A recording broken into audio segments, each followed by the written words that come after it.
28 আর এদিকে হচ্ছে 25। হ্যাঁ আইটেম হবে এবং হচ্ছে গিয়ে সবাইকে বলে দিবা যে হচ্ছে কোশ্চেন ব্যাংক থেকে আমি তোমার ফোন দিতাম একটু করে, দেখা গেছে খুব ভালো হয়েছে। কোশ্চেন ব্যাংক থেকে যেন কোশ্চেন সলভ করে কালকে হচ্ছে গিয়ে আসে, কালকে তো আমাদের আইটেম, ঠিক আছে তোমাদের।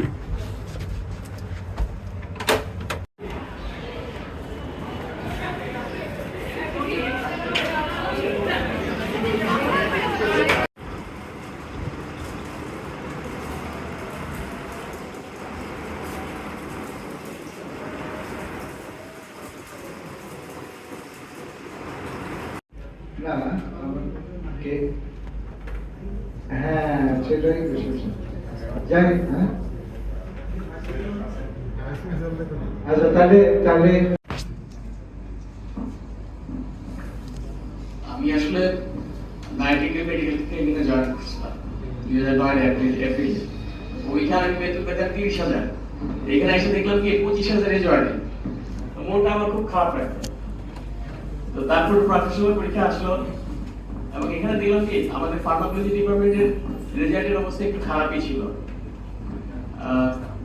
একটা পার্সেন্টেজের বাইরে, মানে হাই স্কুলে 20% বেশি মানে পাস করতো না। হ্যাঁ, তা আমি যখন পরীক্ষা কন্ডাক্ট করলাম দেখা গেল ওইভাবে মোর দেন 60% পাস করলো। তো স্যার আমার দেখে নিয়ে বললো যে বেটা তোমার বেতন 5,000 বাড়াই দিলাম। তো আমি যে এই 30,000 আবার রিচ করলাম, I become very much happy. তো আমি এই জিনিসটা বুঝতে পারি না। তো স্যারের জন্য দোয়া করি, এইটুকুই। Thank you. আসসালামু আলাইকুম ওয়া রাহমাতুল্লাহ ওয়া বারাকাতুহু। নাহমাদুহু ওয়া নুসাল্লি আলা রাসূলিল কারীম। শ্রদ্ধেয়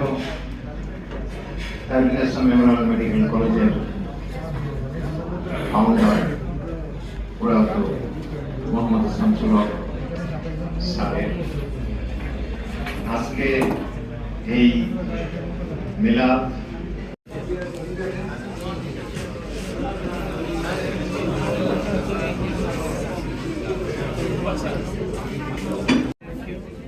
নিচে রাখো, একটা প্লেট নিচে রাখো।